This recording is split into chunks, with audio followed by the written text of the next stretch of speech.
नमस्कार। आज हम बात करेंगे भारत सरकार की एक बहुत ही बड़ी स्कीम के बारे में। एक ऐसी योजना जो देश के लाखों छोटे कारोबारियों के सपनों को पंख देने का काम कर रही है। तो चलिए समझते हैं कि आखिर ये मुद्रा योजना है क्या और जमीन पर इसका असर कितना हुआ है। सोचिए, आपके दिमाग में एक कमाल का बिजनेस आइडिया है, मेहनत करने का जज्बा भी पूरा है, लेकिन उसे शुरू करने के लिए जो शुरुआती पैसा चाहिए वो नहीं है। ये एक ऐसी दीवार है जिससे न जाने कितने लोग टकरा कर रुक जाते हैं। जी हाँ, हमारे देश में ऐसे लाखों छोटे कारोबारी, कारीगर और हुनरमंद लोग हैं जिनके पास पारंपरिक बैंकिंग सिस्टम से लोन लेने का कोई सीधा रास्ता नहीं होता। इन्हीं लोगों को कहा गया दी अनफंडेड। तो इसी बहुत बड़ी चुनौती से निपटने के लिए एक समाधान तैयार किया गया। इसका एक ही मकसद था, उस क्रेडिट गैप को भरना जो लाखों सपनों को हकीकत बनने से रोक रहा था। और फिर साल 2015 में सरकार ने ठीक इसी प्रॉब्लम को जड़ से पकड़ने के लिए एक स्कीम लॉन्च की, जिसका सीधा मकसद उन लोगों तक पैसा पहुंचाना था जो अब तक बैंकिंग सिस्टम की पहुंच से बाहर थे। और इसी पहल को नाम दिया गया प्रधानमंत्री मुद्रा योजना। ये स्कीम उन लाखों छोटे उद्यमियों के लिए एक उम्मीद की किरण बनकर आई। तो सबसे पहले ये समझना जरूरी है कि मुद्रा का पूरा नाम क्या है। Micro units development and refinance agency. अब देखिए, ये कोई डायरेक्ट बैंक नहीं है। ये एक ऐसी एजेंसी है जो बैंकों और दूसरी फाइनेंस कंपनियों को पैसा देती है ताकि वो आगे छोटे कारोबारियों को लोन दे सकें। इस स्कीम का जो स्लोगन है ना, वो अपने आप में ही सब कुछ कह देता है। फंड दी अनफंडेड, यानी उन लोगों को पूंजी दो जिन्हें कहीं से पूंजी नहीं मिल रही है। बिल्कुल साफ और सीधा मकसद। तो सवाल यह है कि ये स्कीम असल में काम कैसे करती है। देखिए, हर बिजनेस की जरूरत अलग होती है ना। इसी बात को ध्यान में रखते हुए लोन को 3 खास कैटेगरीज में बांटा गया है। ये 3 कैटेगरीज हैं: शिशु, किशोर और तरुण। शिशु लोन 50,000 रुपए तक का होता है। ये उन लोगों के लिए हैं जो बिल्कुल नया काम शुरू कर रहे हैं। किशोर लोन 50,000 से 5 लाख तक का है, उनके लिए जो अपने बिजनेस को थोड़ा आगे बढ़ाना चाहते हैं। और तरुण लोन 5 लाख से 10 लाख तक का है, उन कारोबारियों के लिए जो अपना बिजनेस और एक्सपेंड करना चाहते हैं। तो अब मन में सवाल आता है कि ये लोन आखिर मिलता किसको है, कौन कौन इसके लिए अप्लाई कर सकता है। इसका दायरा काफी बड़ा रखा गया है ताकि ज्यादा से ज्यादा लोग इसका फायदा उठा सकें। देखिए, कोई भी भारतीय नागरिक जो खेतीबाड़ी के अलावा किसी भी ऐसे काम से जुड़ा है जिससे इनकम होती है, वो इसके लिए पात्र है।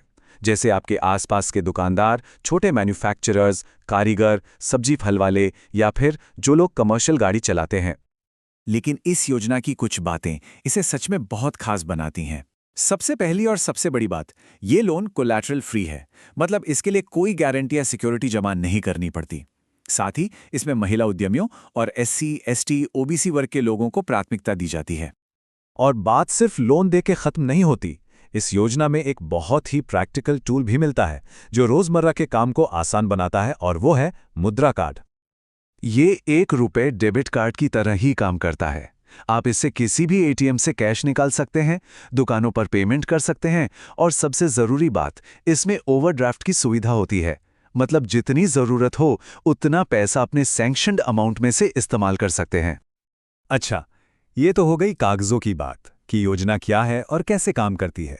पर असली सवाल तो ये है कि पिछले इतने सालों में जमीन पर इसका असर क्या हुआ है। चलिए अब जरा आंकड़ों पर नजर डालते हैं।